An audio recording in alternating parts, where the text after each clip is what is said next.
Hace muchos cientos de años vivía en la famosa ciudad de Bagdad un comerciante retirado llamado Emir. La primera etapa de su vida estuvo dedicada al comercio, durante la cual emprendió numerosos viajes extensos y cruzó incontables mares. En el transcurso de su vida no solo había acumulado la riqueza que buscaba, sino que, lo que era mejor, había llenado su mente y memoria con los tesoros de la sabiduría y el sentido común. La propiedad que había adquirido estaba lejos de ser inmensa, sin embargo, era suficientemente amplia para permitirle vivir con un estilo de comodidad sustancial y respetabilidad, y dedicarse al amado objetivo de sus años de declive, la educación y formación de su único hijo. La barba de Emir era gris. Aunque no hacía mucho había pasado el apogeo de su vida, y aún conservaba la mayor parte del vigor y la elasticidad de su juventud.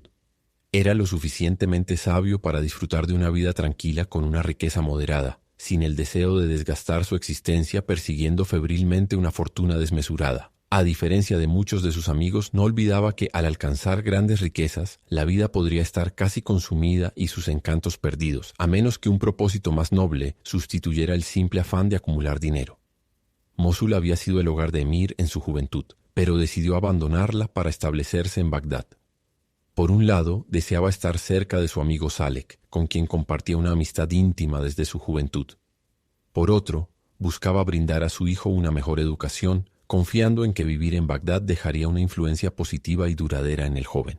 En ese tiempo la ciudad estaba bajo el gobierno del renombrado califa Harún, y se había convertido en un punto de encuentro para extranjeros, así como un centro vibrante donde artistas y sabios de todas partes del mundo se mezclaban. Emir no albergaba expectativas vanas. Su hijo, Zafir, era un joven con un talento innato y un corazón puro y noble. Usaba cada oportunidad para extender su conocimiento y mejorar su disposición. Tampoco le faltaban ejercicios corporales y logros bélicos, de modo que a través de la buena disciplina se hizo poderoso en cuerpo y fuerte en mente. Por lo tanto, no solo era, como era natural, la alegría y el orgullo de su padre, sino que era reconocido y estimado por todos los que lo conocían, y a menudo era señalado por los mayores, a otros de su misma edad como un ejemplo digno de imitación. Para el padre, su hijo era su mayor tesoro, mientras que el hijo, guiado por una mente noble, correspondía con un profundo y sincero afecto hacia su padre. Así transcurrieron varios años, enriquecidos por la grata compañía de su amigo Salek, en un estado de felicidad plena y sin interrupciones.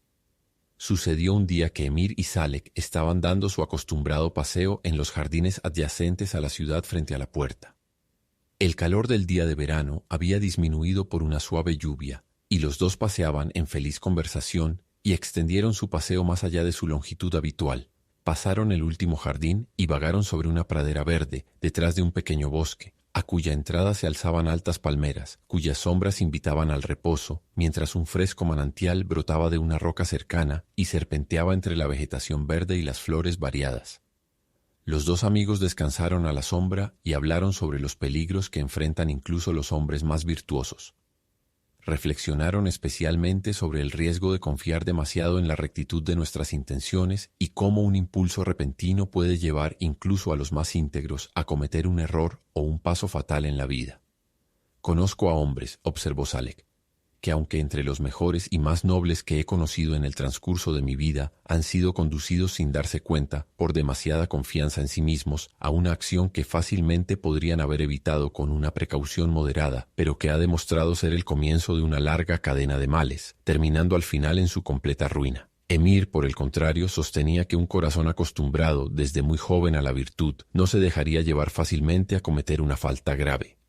Y aun si esto llegara a suceder, que encontraría rápidamente el camino de regreso desde un pequeño error al camino correcto. Continuaron hablando sobre estos temas, cada uno tratando de confirmar sus afirmaciones con ejemplos, mientras que Zafir, tendido junto a ellos, escuchaba con atención su conversación. De repente se levantó de un salto y corrió rápidamente colina arriba hacia el bosquecillo, al pie del cual estaban descansando. Su padre y Salek lo miraron sorprendidos, ya que no podían comprender qué había provocado su repentina desaparición.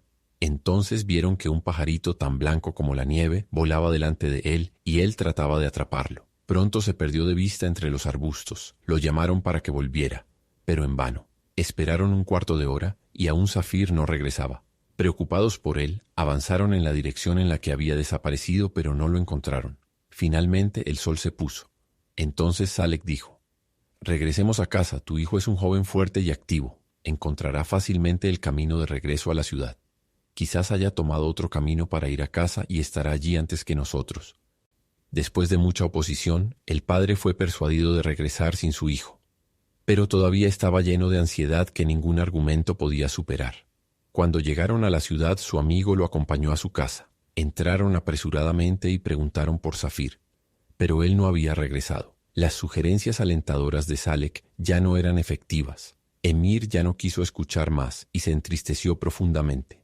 Salek lo reprendió por esta debilidad y le explicó que podría haber sucedido fácilmente que el joven se perdiera persiguiendo al pájaro y no pudiera recuperar el camino de inmediato. «Sin duda ha encontrado un refugio donde permanecerá hasta la mañana», continuó. «Regresará aquí temprano mañana y se reirá mucho de tus miedos». Cuando Salek se fue, Emir dio rienda suelta a sus sentimientos. Lloró en voz alta, se arrancó la barba y se arrojó al suelo como un loco. Los sirvientes se quedaron alrededor en asombro inmóvil, sorprendidos de ver a su patrón mostrando tal emoción. Otros trataron de consolarlo, pero sin éxito. Finalmente, todos empezaron a llorar y lamentarse con él por su querido hijo, a quien todos estimaban. Después de una noche en vela, el afligido padre se levantó.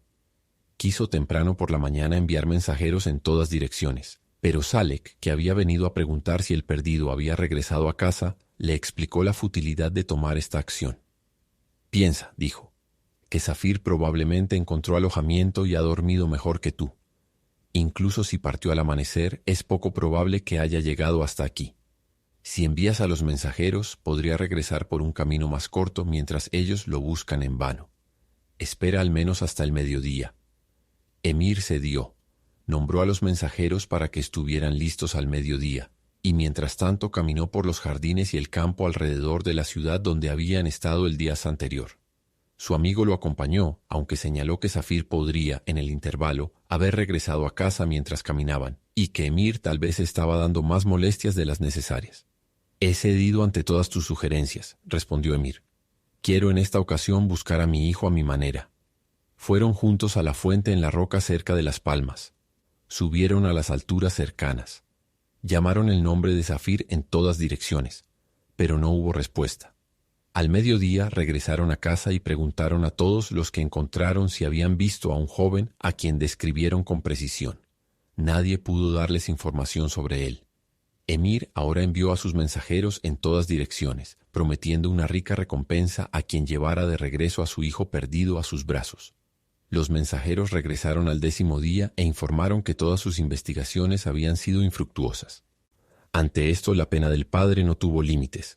Su amigo Salek permanecía a su lado casi todo el tiempo, brindándole consuelo, mientras que el resto de sus amigos se reunieron para debatir las posibles formas de obtener noticias de Zafir.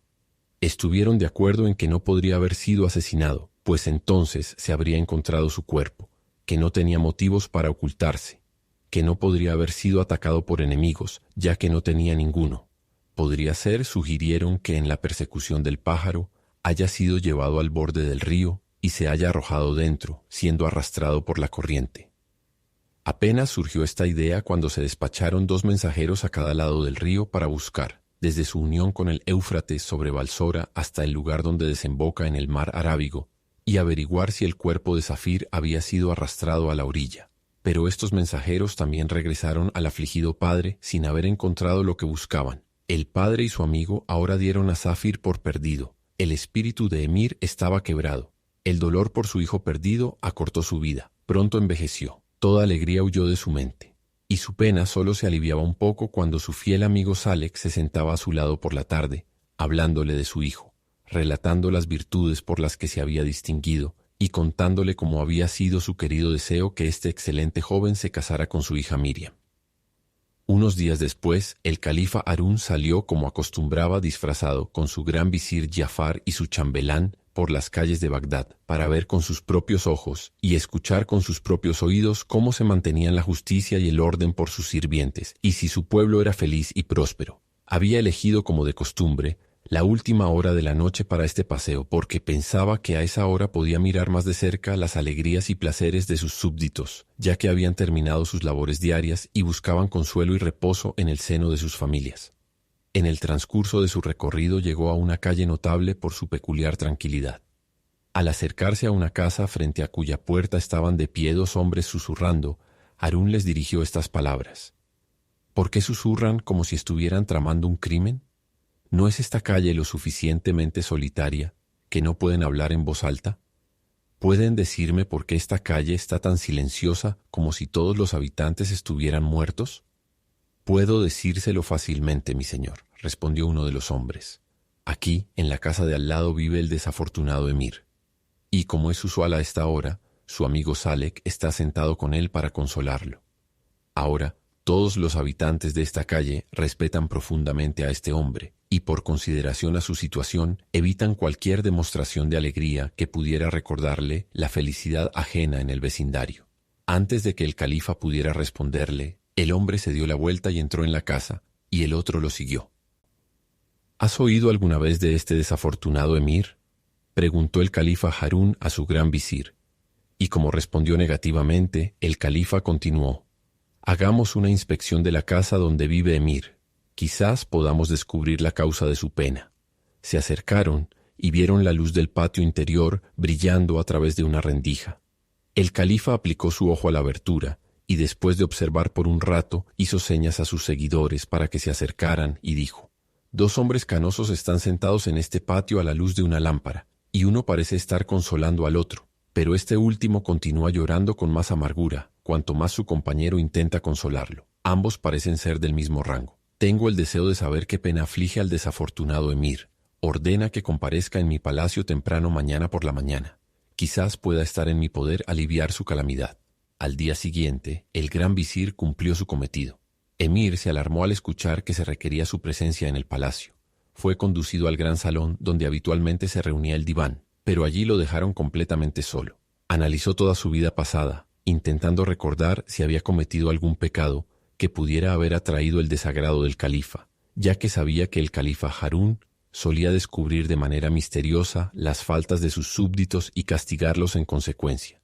Sin embargo, no pudo recordar ningún acto del que se sintiera avergonzado o que mereciera castigo. Mientras meditaba, se descorrió una cortina y el califa entró, seguido por su visir y su chambelán. Emir se levantó del suelo e inclinó la cabeza hacia la alfombra sobre la cual estaba el califa.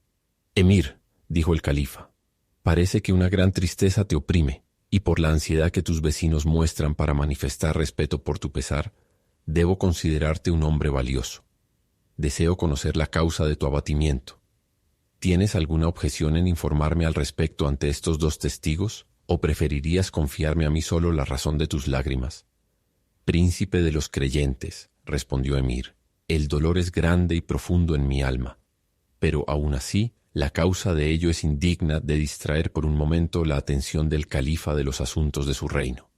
El califa replicó: aquello que llena el corazón del más humilde de mis súbditos con tal tristeza que consume su vida no es indigno de mi atención.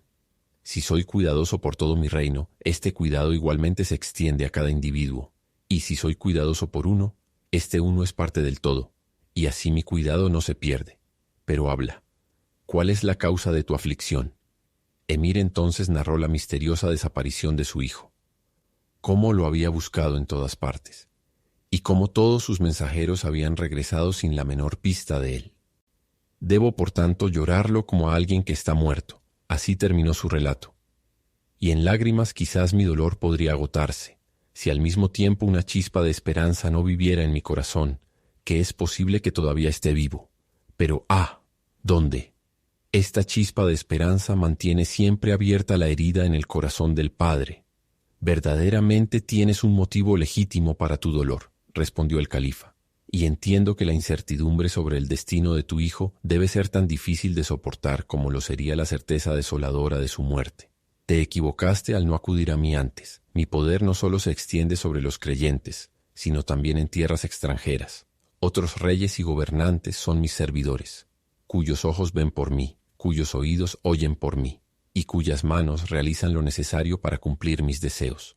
Lo que no pudo ser alcanzado por ti, tus amigos y tus sirvientes, puede ser fácil para mí. Ahora, ve a casa y ten fe en que recibirás noticias de tu hijo, si vive, en cualquier tierra donde mi poder pueda llegar.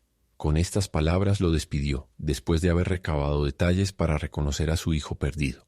Cuando Emir se sentó nuevamente con su amigo Salek por la noche, relató las amables y alentadoras palabras del califa. Salek notó que la esperanza había revivido en el corazón de su amigo y que confiaba plenamente en encontrar a su hijo.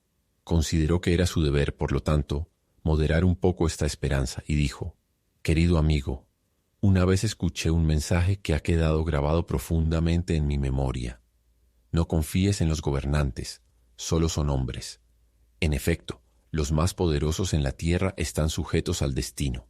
Aunque el califa pueda tener influencia en tierras lejanas, su poder todavía está limitado, mientras que lo que está en las regiones más distantes del mundo, al igual que lo que está a un palmo de distancia, está igualmente bajo el control del destino que gobierna todo, desde el esclavo más humilde hasta el gobernante de los fieles. Mientras tanto, el califa Harún decidió hacer todo lo posible para cumplir la esperanza que había generado en el corazón de Emir.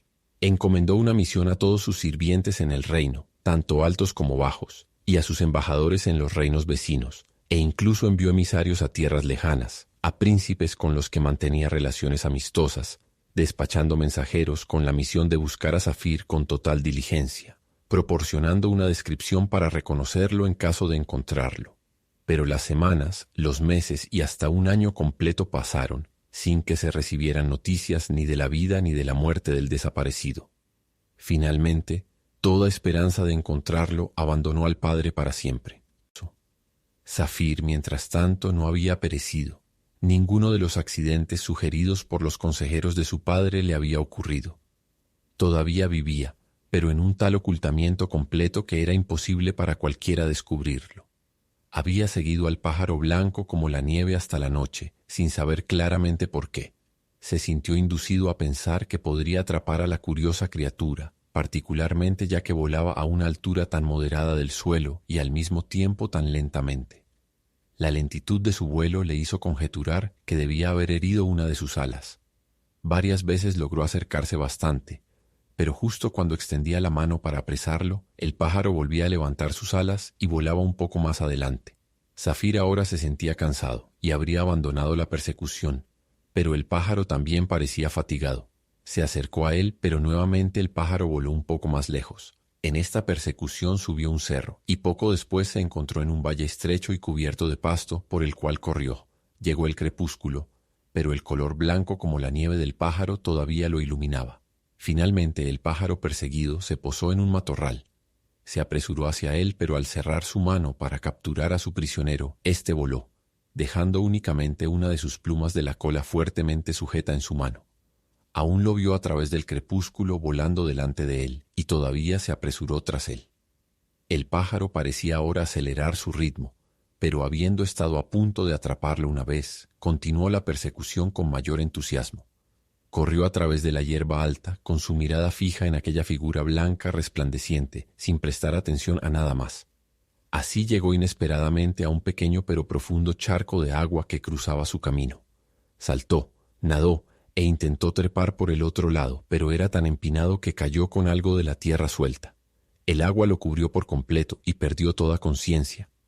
Cuando recobró el sentido, se encontró tendido sobre el césped, y un hombre alto y canoso de extraño aspecto a su lado, vestido con una larga túnica negra que le llegaba hasta los tobillos y ajustada por un cinturón brillante de color fuego. En lugar de un turbante, llevaba en la cabeza un alto gorro puntiagudo, con una borla del mismo color que el cinturón. ¿Ha vuelto tu vida a ti?, preguntó. Merecías asfixiarte en el lodo. Ven, debemos ir más lejos antes de que la luz del día nos deje por completo. Con estas palabras, el desconocido lo levantó del suelo, rodeó su cuerpo con el brazo izquierdo y voló con él por el aire a la velocidad de una flecha. Zafir volvió a perder la noción del tiempo, y no supo cuánto tiempo permaneció en esta condición. Finalmente, despertó de un profundo sueño. Y mirando a su alrededor, lo primero que observó fue una jaula de alambre de oro, colgando del techo con una larga cadena dorada, y dentro estaba el ave blanca como la nieve que había seguido tanto tiempo. Se encontró solo con esta ave en un salón cuyo techo estaba sostenido por pilares de mármol blanco, y las paredes estaban construidas con piedras lisas de un verde pálido. Las aberturas que servían de ventanas estaban protegidas por enrejados tan hábilmente diseñados con intrincados trazos que incluso el ave blanca no podría encontrar espacio para pasar, incluso si lograra escapar de la jaula. Junto a una pared había una urna de cristal, y de ésta caía un chorro de agua clara que al pasar sobre el borde curvo de la urna era recibido en un lavabo blanco debajo, desde el cual desaparecía sin ser vista. Mientras observaba esto y se preguntaba qué le había sucedido y cómo había llegado allí, de repente el anciano con la túnica negra entró desde detrás de una cortina. Llevaba una pequeña caja dorada en la mano y se le acercó con estas palabras: «Ahora has atrapado al ave blanca y la tienes segura en una jaula. En esta caja hay alimento para ella y hay agua. Cuídala con diligencia y asegúrate de que no escape». Al decir esto desapareció. Zafir ahora se levantó y caminó alrededor del salón. Observó por las ventanas y se dio cuenta de que debía estar en un país extranjero, ya que las montañas y los árboles eran completamente diferentes a todo lo que había visto antes. El salón parecía estar en lo alto, como si fuera el piso superior de una torre elevada. No se veía ninguna otra construcción, y desde las ventanas no podía distinguir qué arbustos y plantas florecían abajo. Corrió la cortina y encontró un pasadizo, pero había una puerta de metal grueso que no podía abrir. Se sentía desconcertado pues empezaba a tener hambre y no encontraba nada para alimentarse. Examinó las paredes buscando una salida oculta y trató de abrir las celosías para asomarse y ver si había alguien debajo a quien pudiera llamar. No había puerta, no podía abrir las celosías, y por más que escudriñara en todas direcciones no veía a nadie. Se dejó caer desesperado sobre la almohada, se retorció las manos, lloró y exclamó: «Estoy encarcelado en un calabozo donde la opulencia y las riquezas se derrochan a mi alrededor. ¿De qué me sirve que estas paredes estén construidas de piedras preciosas? Que esta celosía sea de fino oro, que esta jaula sea de oro y esté colgada en una cadena de oro. Soy tan prisionero detrás de celosías doradas como lo sería detrás de una reja de hierro». Luego se levantó y gritó a través de las celosías con la esperanza de que alguien escuchara su voz y le trajera ayuda, pero nadie apareció ni respondió. Al arrojarse llorando sobre su lecho, después de estos esfuerzos inútiles, notó que el pájaro blanco aleteaba inquieto en su prisión y picoteaba el plato dorado en busca de comida, sin encontrar nada. «Pobre hermano en la desgracia», dijo Zafir, «no sufrirás necesidad, yo te cuidaré. Ven, te traeré lo que necesitas». Tomó las cacerolas de la jaula, llenando una con agua de la urna y la otra con grano del cofre dorado que el anciano le había dado. Apenas había colgado la última en la jaula, cuando al girar vio una mesa detrás de él cubierta con costosos manjares. Se quedó asombrado y no podía entender cómo había sucedido esto. Sin embargo, no pasó mucho tiempo antes de que atacara la comida con el entusiasmo de un joven que había ayunado casi todo el día. Aunque estos manjares eran completamente diferentes de los que estaba acostumbrado a probar en la casa de su padre, todos le parecieron excelentes. Comió hasta quedar completamente satisfecho, y luego tomó de la mesa una copa dorada y apagó su sed con agua pura de la urna. Después de esto se acostó en un diván y se quedó dormido. Cuando despertó se sintió fuerte y bien. Se levantó y comenzó a hacer otro recorrido por el salón, y entonces observó que la mesa con la comida había desaparecido. Esto fue una decepción, ya que había pensado en hacer una buena cena con el resto. Sin embargo, no permitió que esto lo preocupara mucho, ya que ahora estaba bastante seguro de que no moriría de hambre. Luego procedió a examinar su prisión más detenidamente. Examinó todo de nuevo, columnas, paredes y suelo, pero no pudo encontrar ninguna grieta o fisura. Todo estaba firme y entero. Su vista desde las ventanas no le permitió hacer más descubrimientos. Solo vio que estaba muy por encima de la tierra, y en un amplio valle se veían montañas a lo lejos, con cumbres curiosamente puntiagudas. Tan pronto como completó este examen y viendo que no había nada que lo ocupara, dirigió su atención hacia el pájaro blanco en la jaula. Ahí había vida todavía, y aunque la jaula era estrecha, el prisionero podía saltar sobre los diferentes posaderos. Pronto se quedó quieto y lo miró con sus brillantes ojos, que parecían tener sentido, y habla en ellos. Solo faltaba la interpretación. La noche puso fin a estas reflexiones. A la mañana siguiente observó que el pájaro nuevamente necesitaba alimento. Llenó su comedero con grano de su caja dorada y le dio agua fresca del ánfora. Apenas lo hizo, la mesa cubierta con viandas se colocó nuevamente en el mismo lugar que el día anterior. Ese día transcurrió como el anterior, y el siguiente de la misma manera. Zafir lloraba y se lamentaba, cuidaba del pequeño pájaro, lo alimentaba y cada vez era recompensado de la misma manera con la mesa cubierta de platos en cuanto llenaba el comedero del pájaro. No podía percibir quién traía la mesa ni cómo desaparecía. Siempre venía mientras él se encontraba junto a la jaula de espaldas y sin ningún ruido. Al 9º día, el anciano apareció repentinamente ante él y dijo: «Hoy es un día de descanso para ti.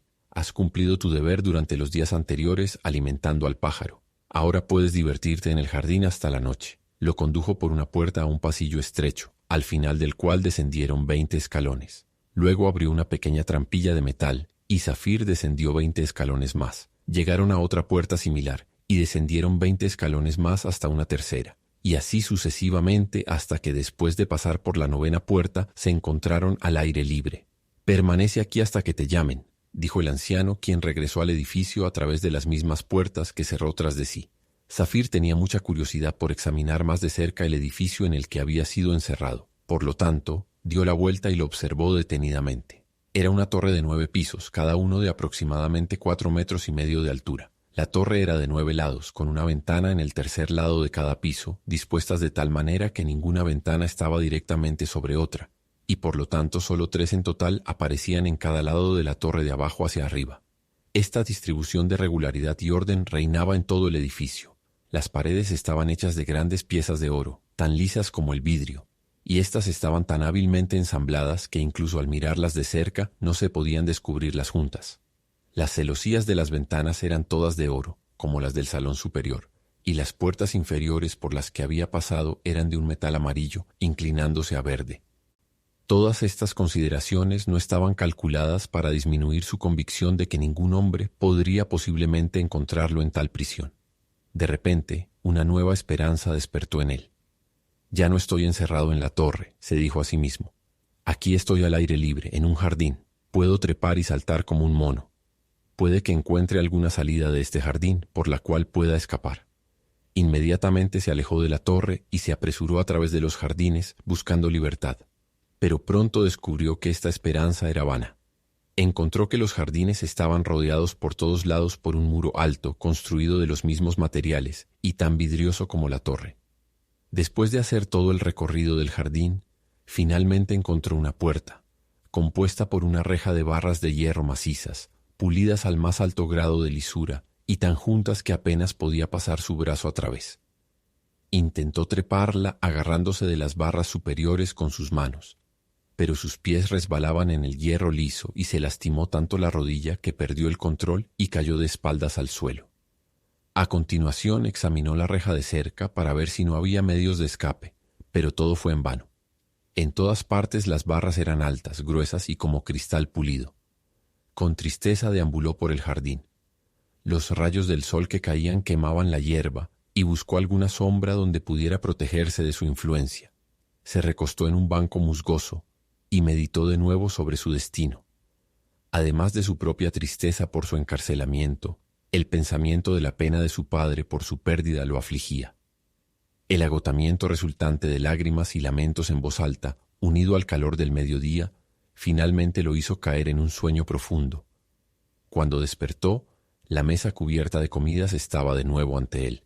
Comió y volvió a deambular tristemente por el jardín, meditando sobre si pudiera hacer una escalera con los árboles a su alrededor, para ayudarlo a escalar la reja. Pero le faltaba algo para este trabajo.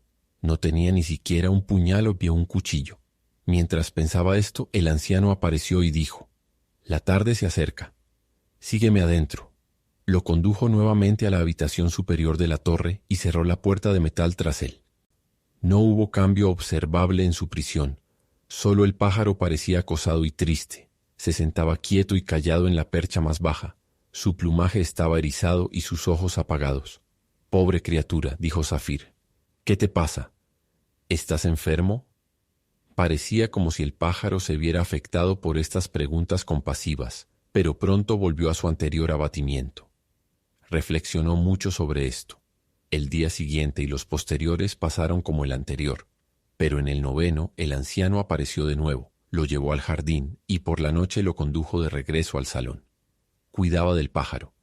y tan pronto como le daba comida y agua, siempre encontraba la mesa cubierta de manjares detrás de él.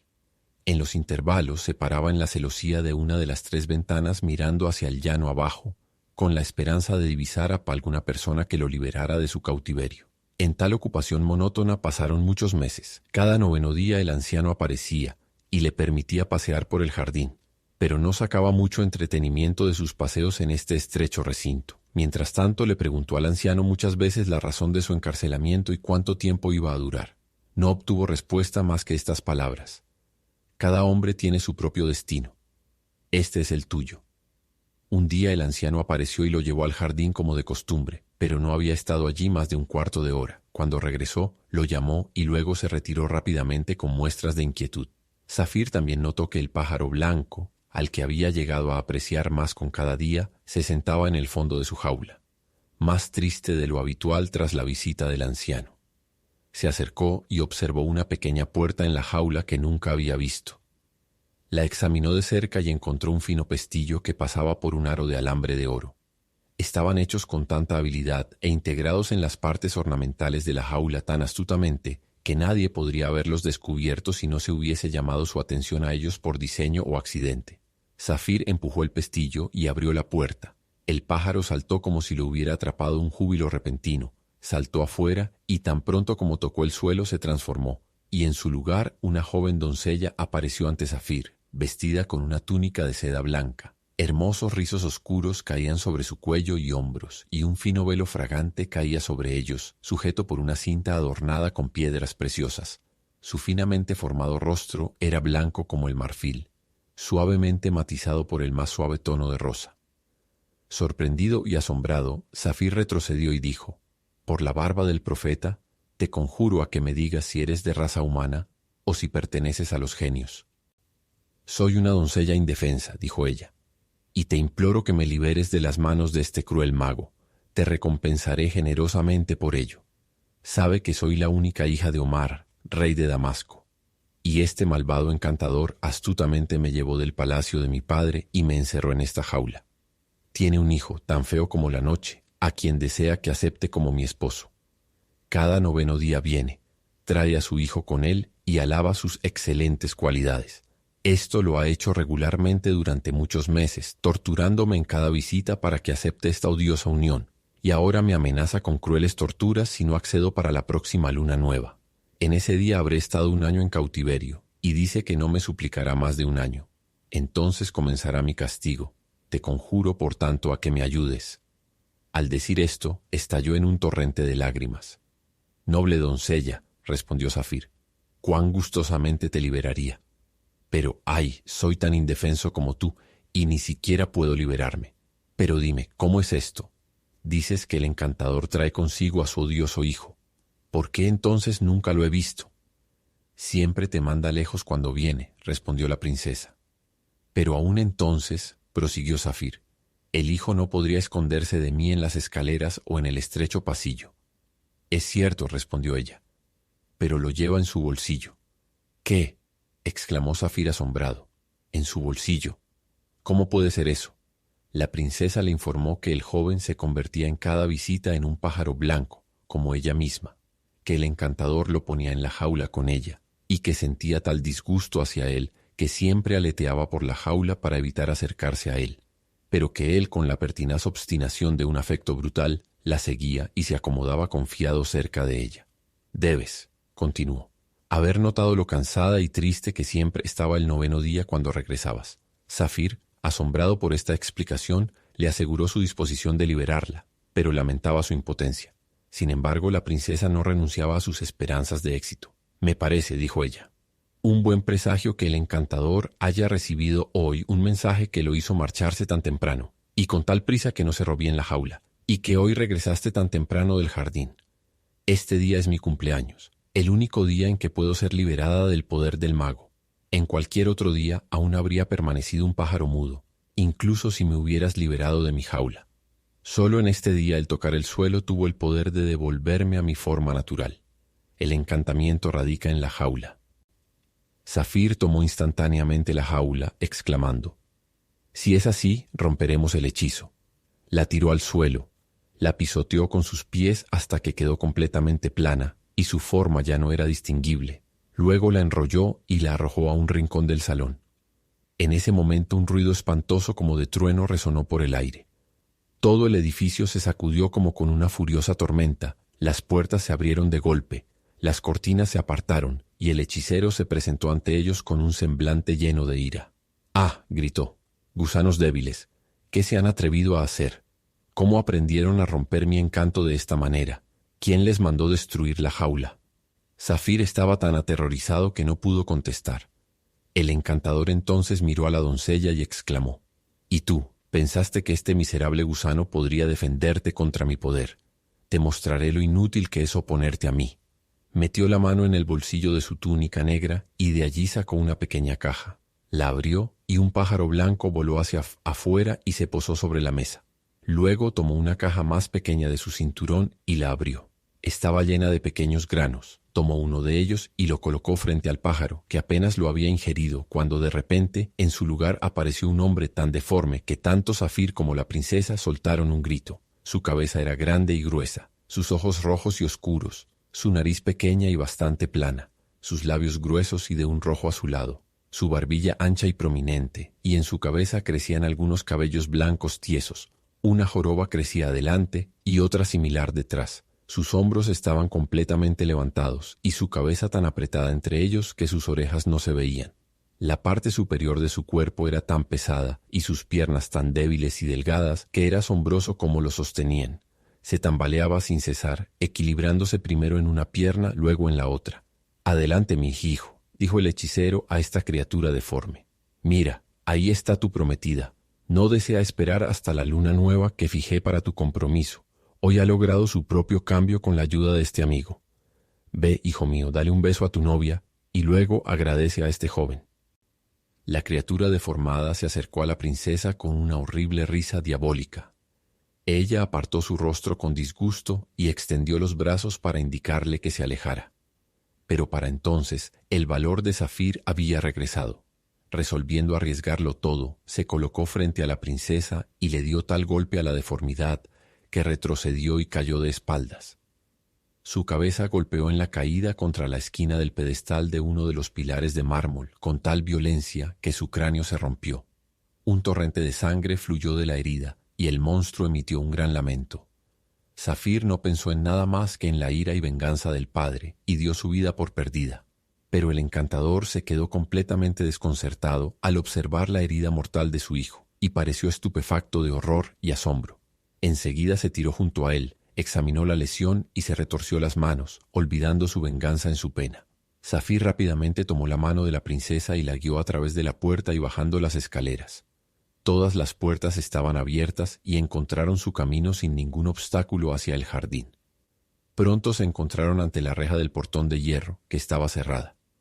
«¿De qué sirve huir?», dijo Zafir desalentado.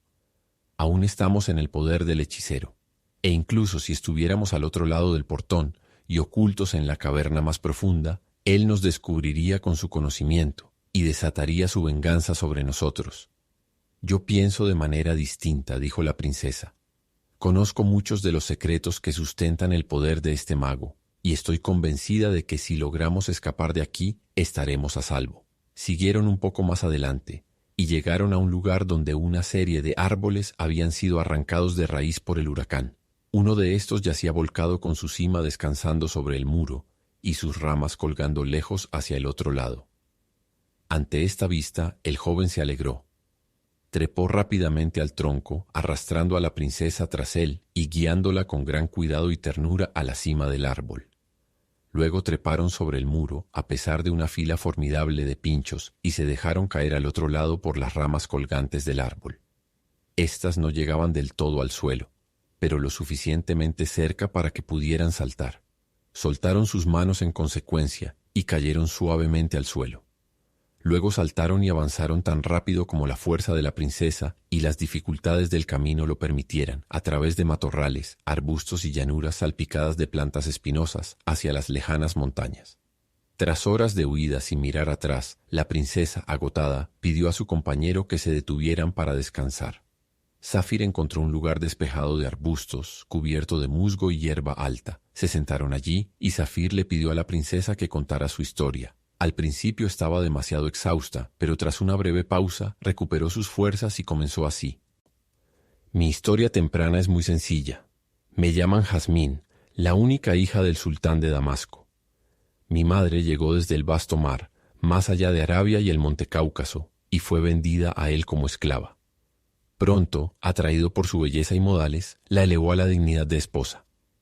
Pasé mis primeros años de juventud en juegos felices bajo la mirada de mi madre, quien sin embargo murió antes de que yo pasara la niñez, ya que el cambio del clima suave de su tierra al calor de la mía acortó sus días.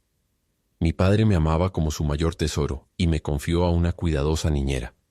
Todas las noches pasaba varias horas conmigo tan pronto como se liberaba de las preocupaciones del gobierno, y me dedicaba un día entero a la semana para conversar.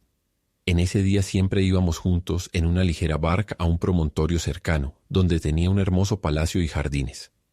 El aire allí era más fresco y revitalizante. Los árboles y arbustos estaban vestidos de un verde más lozano que en el jardín cerrado de la capital, y pasábamos todo el día al aire libre. Mientras tanto dejé atrás la niñez y era amada por un príncipe, hijo de un rey vecino, con quien estaba comprometida y quien sucedería a mi padre en su reino. Este príncipe, cuyo nombre era Abraham, a menudo nos acompañaba en estas visitas al castillo sobre el promontorio. Un día, mientras estábamos sentados en una terraza frente al mar, un barco extranjero ancló justo a nuestros pies. Un extraño llegó en un pequeño bote y nos pidió permiso para presentarse, ofreciendo una variedad de mercancías costosas para la venta. Con curiosidad por ver sus productos, le rogué a mi padre que lo recibiera. El hombre desplegó ante nosotros una colección de lujosos adornos de oro y piedras preciosas, y mi padre compró algunos que me cautivaron. Noté que el comerciante me observaba atentamente, pero lo hacía con un evidente placer que atribuía a su admiración por mi belleza, sin encontrarle nada de malo. Mientras mostraba sus mercancías, mencionó que había dejado los artículos más valiosos en el barco, incluyendo un ave blanca como la nieve, la más hermosa de su tipo. Mi curiosidad se despertó y rogué a mi padre que me permitiera ir con el extraño a su barco para ver estas maravillas. Mi padre, lamentablemente, accedió a esta petición. Un grupo adecuado debió haberme acompañado, pero el extraño lo impidió, diciendo que su bote solo tenía espacio para 3 personas y que no le gustaría mostrar sus mercancías si muchas personas ajenas entraban en su barco. «Son solo para los ojos de la realeza», dijo.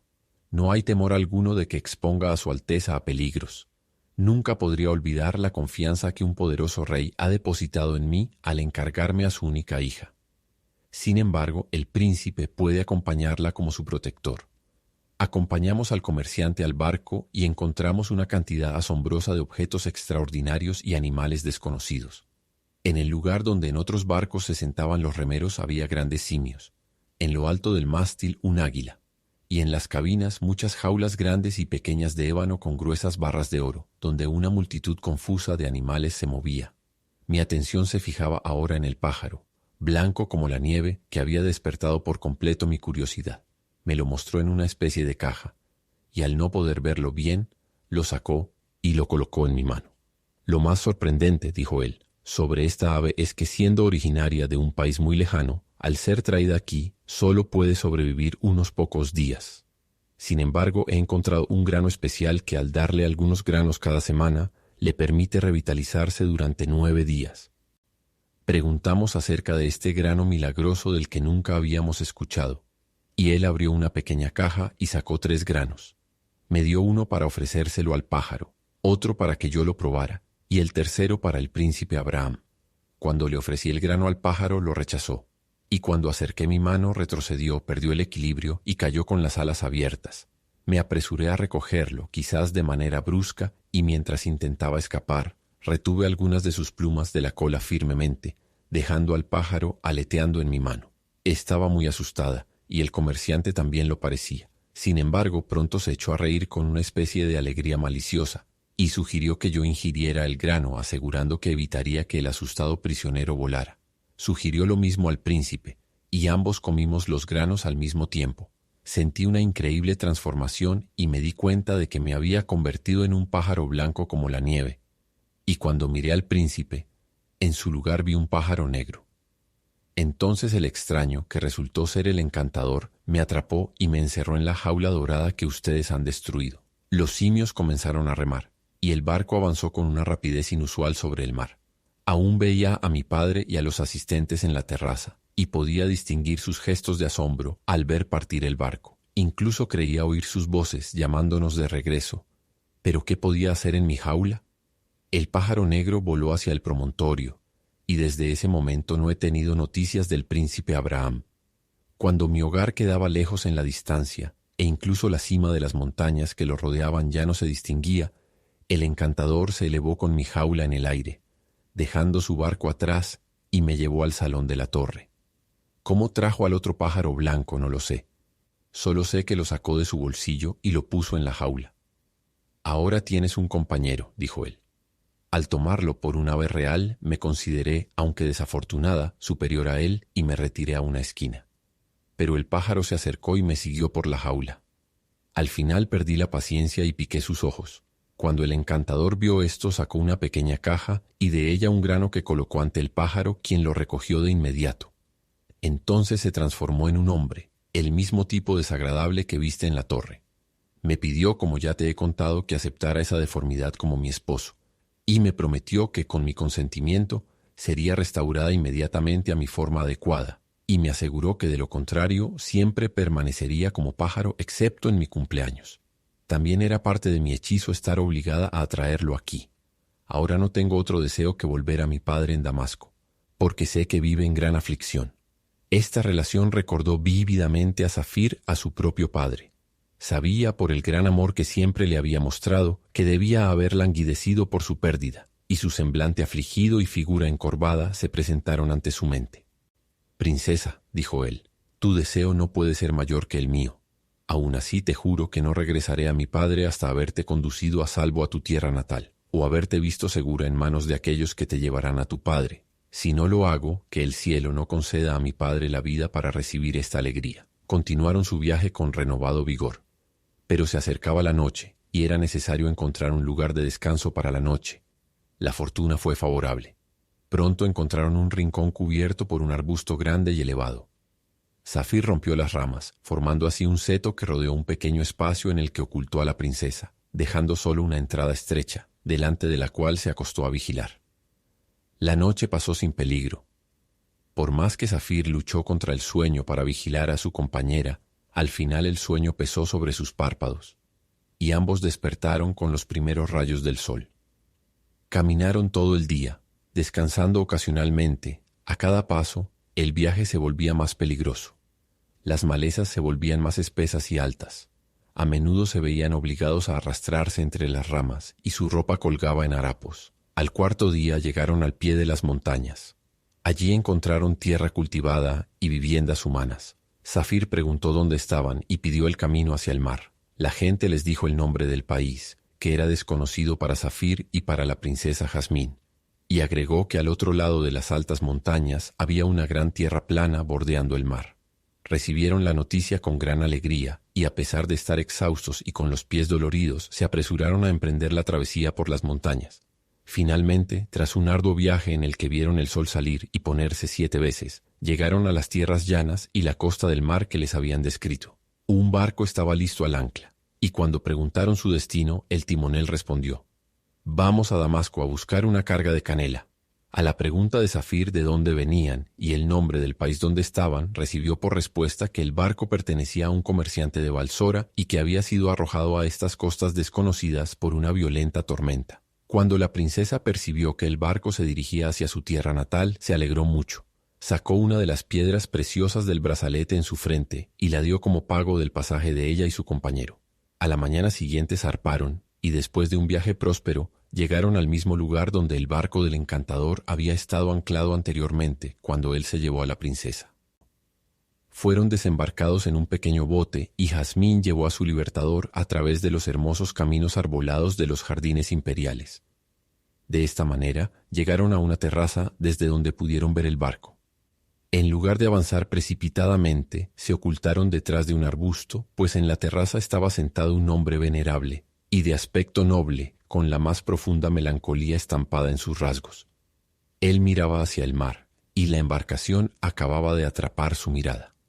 Un torrente de lágrimas corría por su rostro. «¡Ah!», exclamó. «Fue justo así el día en que comenzaron mis penas. Allí estaba el barco del ladrón. Allí desembarcó el bote que se llevó a mi amada hija y su prometido. Incluso era a la misma hora del día. He enviado mensajeros a todas las tierras vecinas. He hecho que se busquen las costas opuestas. Pero todo ha sido en vano. Debo morir y nunca veré a mi hija otra vez». Pronunció estas palabras en voz alta y cubrió su rostro mientras se inclinaba hacia adelante apoyándose en sus manos. La princesa Jazmín se precipitaba hacia él, pero Zafir la retuvo y dijo: «Permíteme primero prepararlo para tu llegada, pues de lo contrario la alegría podría matarlo». Y se adelantó e inclinó ante el afligido anciano. El rey entonces dijo: «¿Quién eres tú? ¿Eres un mendigo y necesitas alguna dádiva? Se te dará. Ve a mi palacio». Zafir se puso de pie y respondió: «Por mi apariencia podrías tomarme como mendigo, oh gran rey Omar, pero sabe que bajo estos harapos se oculta un mago, capaz de cambiar tus lágrimas en sonrisas, tus sollozos en transportes de alegría». «¿Puede algún hombre en la tierra lograr esto?», preguntó Omar. «Solo tengo que pronunciar 3 palabras», respondió el otro, «y sucederá. Eres lo suficientemente fuerte para soportar la más alta alegría que tu corazón puede sentir o concebir». Ante estas preguntas, un rayo de esperanza se encendió en el alma del padre afligido. «¿Qué es? ¿Quién eres tú que puedes prometer esto?», preguntó él. Y al repetir Zafir su pregunta respondió: «Creo que sí», mirándolo al mismo tiempo con ojos ansiosos. «Acércate, princesa Jazmín», exclamó el joven, y ella saltó hacia los brazos abiertos de su padre. La promesa de Zafir se cumplió. Las lágrimas del monarca anciano se convirtieron en sonrisas de alegría. Su abrazo continuó mucho tiempo. Finalmente Omar se levantó, hizo señas a Zafir para que se acercara y dijo: «Eres de hecho un mago como nunca he visto antes. Con tus palabras has cambiado el curso triste de mi vida en el más brillante sol. Ahora no te preguntaré quién eres, ni qué tengo que agradecerte, ni indagaré qué causalidad te llevó a mi hija. Solo me entrego a la alegría por su regreso». Regresaron a la capital en la embarcación del rey, y pronto la alegre noticia de la inesperada reaparición de la princesa se difundió por todas partes. Multitudes se congregaron en el palacio para confirmar si la noticia era cierta, y finalmente la princesa salió por la puerta principal del palacio y se mostró en lo alto de la escalera que conducía a éste. Entonces un grito de alegría de 10.000 voces se levantó, acompañado de fervientes deseos de salud y felicidad para ella. Al día siguiente, después de escuchar de su hija la historia de su encarcelamiento y la devoción con que Zafir la había cuidado, el rey Omar reflexionó profundamente y reunió a su consejo para decidir cómo recompensarlo. «Si no fuera tan joven», dijo uno de ellos, «podría ser nombrado gran visir, el siguiente en dignidad al rey, o ser designado gobernador de una provincia. Pero su juventud le impide ser colocado junto al rey sobre el pueblo». Después de una larga deliberación, el consejero más anciano se levantó y dijo: «Omar, mi rey y señor, el joven ciertamente ha realizado un gran servicio para ti y la princesa Jazmín. Me parece, por lo tanto, que su recompensa debería provenir de ti. Es apropiado que el rey, habiendo recibido de él un gran beneficio en su familia, lo recompense de su familia. En tal caso yo le daría por esposa a la hija que ha devuelto». Toda la asamblea estuvo de acuerdo, y el rey les hizo saber que ese también era su deseo. «Soy viejo», dijo, «y puedo percibir fácilmente que los asuntos del reino pronto necesitarán otras manos para sostenerlos. Me complacería mucho ver a mi hija con un esposo como Zafir. El príncipe Abraham, a quien había elegido antes, ha desaparecido. Y este joven, aunque de menor rango, tiene un alma noble y pronto, bajo mi guía, adquirirá la experiencia necesaria para promover la justicia y el orden en mi reino». Sin demora, ordenó que llamaran a Zafir. Una banda costosa de oro y plata fue atada alrededor de su frente, y el rey luego dijo: «Aquí te concedo el título que pertenecía al príncipe Abraham, ahora desaparecido». Los consejeros reunidos no tardaron en expresar sus felicitaciones. Zafir expresó su gratitud en términos adecuados, pero inquirió, sonriendo, sobre la naturaleza precisa de la dignidad conferida sobre él.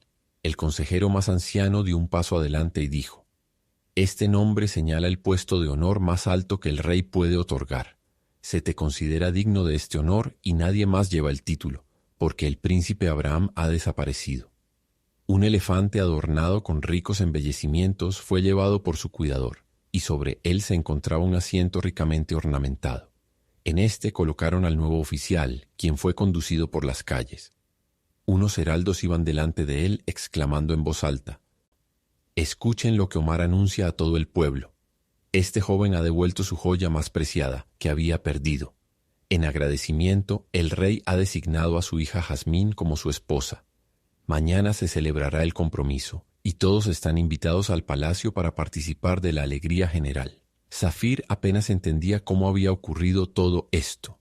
Había recibido ropa y lujosas armas como regalo del rey, quien lo favorecía tanto que no solo sería esposo de la princesa Jazmín, sino que también sucedería a Omar en el trono y gobernaría sobre esa hermosa y rica tierra. En su felicidad olvidó su vida anterior, la tristeza de su padre, e incluso a su amiga de juegos Miriam, y al fiel amigo de su padre, Salek, y no pensó más en su hogar o su patria. Al día siguiente, su compromiso con la princesa fue celebrado con gran pompa. La princesa había accedido de buen grado al deseo de su padre, sin manifestar alegría particular, aunque sentía una amistad muy sincera por su futuro esposo, y lo trataba con gran respeto y atención, pues no olvidaba en su prosperidad cuánto le había debido en tiempos de desgracia. Los primeros días y semanas después de la ceremonia de compromiso se dedicaron a la recreación y el entretenimiento, tras lo cual fue presentado formalmente por el rey al consejo e instruido en los asuntos del Estado. El rey y los consejeros pronto tuvieron motivos para maravillarse por la agudeza de su juicio en casos difíciles, y sobre todo por su rápida percepción del bien y el orden. En todo el país se alababa la justicia y sabiduría del futuro yerno del rey, y se esperaba que la fortuna le permitiera gobernar la tierra. Había pasado ya un año entero y se acercaba rápidamente el día en que iba a casarse con la princesa y ascender al trono. Un día, como de costumbre, buscó a su prometida, la princesa Jazmín, en sus aposentos. Sucedió que entró muy rápido después de ser anunciado por el asistente, y vio a la princesa secándose apresuradamente los ojos, y al acercarse más, percibió las huellas de sus lágrimas. Simpatizando con ella, preguntó la causa de su tristeza. Ella trató de evitar responderle, pero como él seguía insistiendo, finalmente dijo: «Me atrevo a contarte por qué fluyen estas lágrimas, porque eres bueno y compasivo, y no considerarás un crimen que tenga un corazón sensible y constante. Sabes que antes fui amada por el príncipe Abraham, el hijo del rey vecino. Te conté que este príncipe fue transformado en un pájaro negro por el hechicero, y voló desde el barco al promontorio de la isla donde estaba nuestra residencia de campo. Ahora debo decirte que lamento tanto más el destino de este príncipe, ya que por mi propio cambio puedo compadecerme de su condición lamentable. No pude reprimir el deseo de averiguar su destino, y he obtenido noticias ciertas de su actual condición, gracias al conocimiento secreto de un sabio. He sabido que aún vive en su nueva forma, y que ha huido por temor a las maquinaciones del hechicero demoníaco, y ahora está en regiones muy lejanas, y que está decretado por el destino que nunca recupere su forma humana si doy mi mano a otro hombre. La tristeza por su destino lamentable ha arrancado estas lágrimas de mis ojos, cuyos rastros puedes observar». Esta narración dejó una profunda impresión en Zafir. Descubrió que Jazmín había accedido al deseo de su padre solo por gratitud y obediencia filial, mientras que sus afectos seguían fijos en el príncipe ausente. Vio que podría obtener la buena fortuna de ser el esposo de la noble princesa y yerno del gran rey Omar, y después de él, rey de Damasco, solo a costa de las desgracias del príncipe Abraham. Se preguntó si esto era correcto, y se vio obligado a confesar que la justicia y el honor se oponían a ello. Vio que la intoxicación de la buena fortuna lo había cegado hasta ahora. Luego, el recuerdo de su padre se le presentó, y su imaginación lo pintó consumiéndose ante la incertidumbre del destino de su hijo. Se reprochó amargamente su largo olvido, y por no haber enviado una embajada para anunciar su llegada segura a Damasco. Apenas surgieron estos pensamientos y sentimientos en su pecho, tomó una decisión. Fue al rey, le contó todo, y le suplicó que lo dejara ir a cumplir el deber de un hijo con un padre al que había descuidado demasiado tiempo. Omar suspiró profundamente ante estas revelaciones de su esperado yerno. Propuso enviar un barco para traer a su padre, para que pudiera pasar el resto de su vida compartiendo la buena fortuna y compañía de su hijo. Ante esto, Zafir le declaró con determinación que no podía ser su yerno ni sucesor al trono. «No puedo comprar tal fortuna a expensas de otro», dijo. Era de otra manera antes de conocer la decisión del destino, pero ahora que sé que el príncipe Abraham debe, a través de mi felicidad, siempre permanecer en su condición actual, si así le quito la posibilidad de volver alguna vez a su forma humana, sería en el más alto grado culpable, si no renunciara voluntariamente a mi buena fortuna. Todas las persuasiones y argumentos de Omar fueron inútiles. Los consejeros también, y el gran visir y los gobernadores de las provincias le suplicaron que permaneciera en el país y que tomara más participación en el gobierno. Se mantuvo firme en su resolución. Prometió a la princesa, que estaba asombrada por su espíritu honorable, que tan pronto como hubiera visto y consolado a su padre, buscaría información sobre el príncipe Abraham de todos los sabios y magos de su tierra natal, y que intentaría por todos los medios devolverlo a su condición anterior. Como estaba decidido a partir, el rey le dio valiosos regalos, incluyendo muchas piedras preciosas de su tesorería, y le proveyó de un barco y todas las necesidades para el viaje. Los cielos parecían favorecer la resolución del hijo que regresaba. El mejor clima y los vientos más favorables secundaron su viaje, y el barco ancló en el puerto sin accidente. Tomó algunos sirvientes, compró unos camellos que cargó con los regalos del rey, y así atravesó Balsora a lo largo del río hasta Bagdad. Una hermosa tarde llegó cerca de la ciudad y reconoció el mismo lugar donde había yacido a los pies de su padre y Salek, escuchando su conversación. Su último discurso allí volvió a su memoria. Bueno, se dijo a sí mismo, mi propia experiencia ha demostrado lo cierto que es fácil para un hombre ser seducido de la virtud a un paso en falso, si no está atento, pero confía en su propio poder. Pensé que mi corazón siempre estaría en lo correcto, y descuidé la práctica de evaluar cuidadosamente cada acción de antemano. De esta manera he olvidado tanto mi amor por mi padre, y estuve a punto de cometer un gran error, estando a punto de sacrificar a mi vanidad en la embriaguez de la buena fortuna, la felicidad de la princesa y su prometido. Y tú, mi padre, también tenías razón cuando sostenías que un corazón acostumbrado a la virtud desde los primeros años solo se desviaría brevemente del camino correcto. He experimentado yo mismo la verdad de estas palabras, y por lo tanto, te agradezco con lágrimas que me criaste para lo bueno. Mientras hablaba, avistó una pequeña choza solitaria donde solían estar las palmeras. Un hombre venerable, marcado por el sufrimiento, apareció en la puerta. Se quedó quieto ante el umbral y miró al joven con asombro. El joven lo contempló profundamente. Entonces, de repente, reconociendo los rasgos del anciano, se arrodilló ante él, le tomó la mano y la cubrió con besos. «Padre mío», clamó, «¿es realmente así? ¿Te has alterado tanto en el transcurso de tan pocos años? Eso es culpa mía. Padre, perdona a tu hijo ofensor que te olvidó en el auge de la prosperidad». Emir extendió su otra mano hacia él, lo bendijo y dijo, «Levántate, hijo mío, levántate. Quien siente arrepentimiento es perdonado». Se levantó y se lanzó a los brazos de su padre. Cuando levantó la vista nuevamente, vio a un hombre acercándose, acompañado de una joven que reconoció de inmediato. Era Salek y su hija Miriam, la amiga de juegos de Zafir.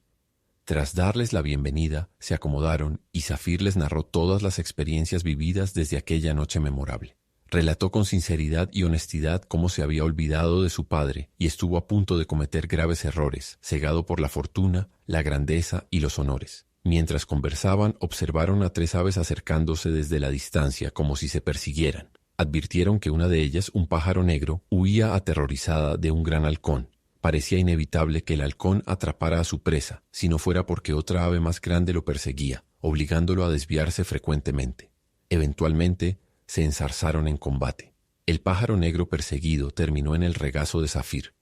El halcón, golpeado por su enemigo, cayó al suelo a sus pies y fue rápidamente muerto y despedazado por las poderosas garras y pico de su adversario. Apenas ocurrió esto, el vencedor se transformó en un anciano venerable. Se dirigió a Zafir, que estaba completamente asombrado, y le dijo, «Sumerge rápidamente tu dedo índice en la sangre de este pájaro muerto y unta con ella el pico del ave negra».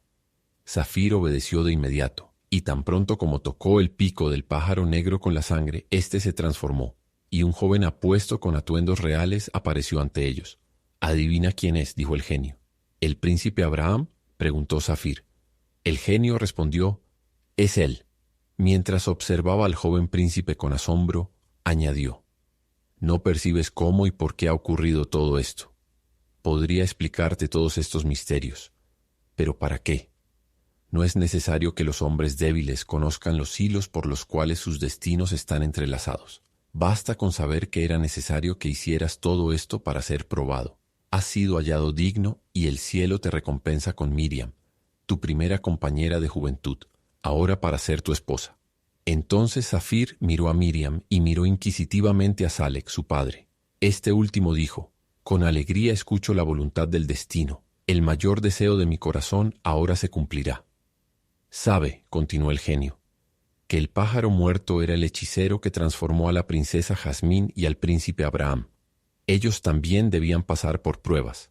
Así lo decretó el destino, porque el hechicero solo cumplió la voluntad del destino por motivos egoístas, y llevó su venganza más allá de ella, y en contra de ella el rey de los genios me ordenó que lo matara». Con estas palabras desapareció de su vista. Ellos regresaron ahora en feliz unión a la ciudad, y Emir, quien había construido su cabaña al borde del bosque para estar siempre cerca del lugar de su dolor, habitó nuevamente en su casa con sus hijos. El príncipe se dirigió a Damasco en el mismo barco que había traído a Zafir. Fue recibido allí con gran alegría y pronto se casó con la princesa Jazmín. Pero el nombre de Zafir vivió largo tiempo en su memoria y en la de todos los habitantes de esa isla. Cuando el califa Harún se enteró del regreso de Zafir, lo mandó a llamar ante él y le hizo relatar su historia. Al califa le agradó tanto que lo llevó a su palacio y le dio un puesto importante en su corte. Hizo que su historia se inscribiera en los registros de su reino. Cuando Jafar, su viejo visir, expresó su deseo de pasar sus últimos años en paz, el califa nombró a Zafir como su sucesor. Zafir desempeñó este cargo durante mucho tiempo, ganándose el aprecio de sus amigos y la gratitud del pueblo, que lo amaba profundamente por su justicia y dedicación. El fin.